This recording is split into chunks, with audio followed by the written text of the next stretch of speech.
इस वीडियो में हम जानेंगे पीईपी दवाई के बाद, पीईपी दवाई के दौरान और पीईपी दवाई से पहले आपको कौन कौन सी रिपोर्ट्स कराने की आवश्यकता होती है।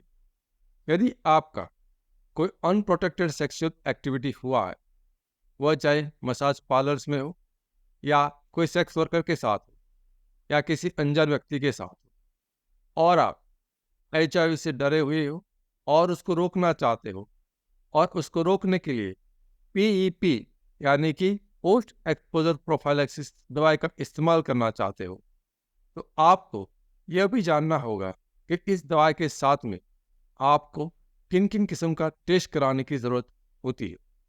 सबसे पहले, यदि आपको पीईपी दवाई चालू करना है तो आपकी बॉडी को फिटनेस को चेक करने के लिए और अभी ये पीईपी से पहले आपका एचआईवी का स्टेटस क्या है वो जानने के लिए कुछ टेस्ट कराने होते हैं। आपकी फिटनेस को चेक करने के लिए किडनी के फिटनेस के लिए serum creatinine and urine routine micro का रिपोर्ट्स कराना है। लीवर के लिए एसजीपीटी रिपोर्ट, शुगर के लिए आरबीएस रिपोर्ट्स, और आपका एचआईवी का स्टेटस के लिए आप एचआईवी कॉम्बो टेस्ट करा सकते हैं। इसके साथ में यदि आप हेपेटाइटिस बी और सी के बारे में भी जानना चाहते हो तो HbsAg और एंटी HCV रिपोर्ट्स कराना होता है। यह रिपोर्ट्स आप पीईपी दवाई से साथ में या तो उससे पहले भी करा सकते हो।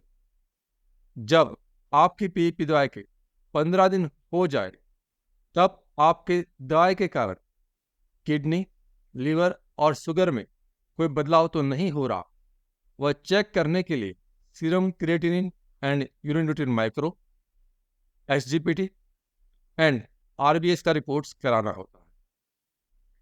जब आपकी पीईपी की दवाई खत्म हो जाती है तब आपको एक्सपोजर के दिन से गिनती करना है और एक्सपोजर से 45 डेज हो जाए तब आपको एचआईवी कॉम्बो टेस्ट करना है।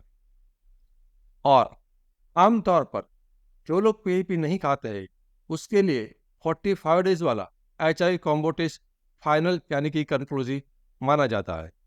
लेकिन जो लोग पीईपी खाते हैं उसके लिए गाइडलाइन में एक बार और रिपोर्ट्स कराने के लिए बोला गया है। तो जब आपका एक्सपोजर से 90 दिन हो जाए तब आपको एचआईवी कॉम्बो टेस्ट कराना है। ये 90 दिन वाला कॉम्बो टेस्ट आपका फाइनल होगा, कंक्लूसिव होगा।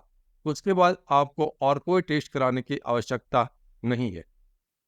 और एचआईवी के साथ में आप चाहो तो HbsAg हेपेटाइटिस बी के लिए, एंटी HCV हेपेटाइटिस सी के लिए और वीडियनल टेस्ट सिफिलिस के लिए भी करा सकते हो।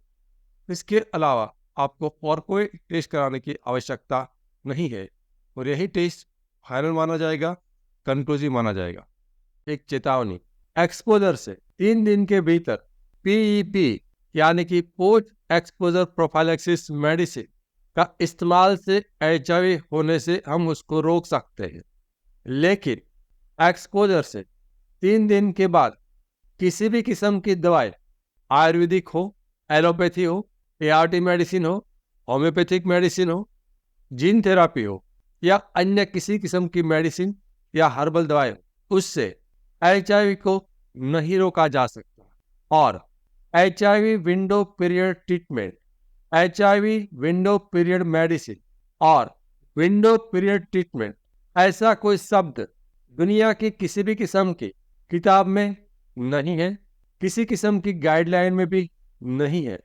तो इस किस्म का किसी दवाई का प्रयोग ना करें और अपने आप को स्वास्थ्य और पैसे के रूप में होने वाले नुकसान से बचें। हमारा मिशन है एचआईवी एक्सपोजर से जुड़ा हुआ आपका डर और दर्द को दूर करना, और हमारा विजन है एचआईवी के बारे में आसान भाषा में आपको सच्ची और सही जानकारी देना। मैं HIV AIDS specialist doctor Ketan Ranpariya पिछले 17 सालों में 12,000 से भी अधिक पेशेंट का कंसल्टेशन कर चुका हूं। यह चैनल एचआईवी के एक्सपर्ट डॉक्टर द्वारा संचालित है और यहाँ पर जानकारी विज्ञान के आधार पर दी जाती है, लेकिन याद रखिए, समय के साथ विज्ञान बदल सकता है। यहाँ पर कही गई बातें एक आम जानकारी के लिए है। कभी भी किसी भी किस्म की जानकारी को अपने जीवन में लागू करने से पहले HIV एड्स स्पेशलिस्ट डॉक्टर से व्यक्तिगत रूप से राय लेना अत्यंत आवश्यक है। HIV के सिम्टम्स के बारे में अधिक जानकारी के लिए लेफ्ट साइड के प्लेलिस्ट पर क्लिक करें और HIV के टेस्टिंग के बारे में अधिक जानकारी के लिए राइट साइड के प्लेलिस्ट पर क्लिक करें। Thank you.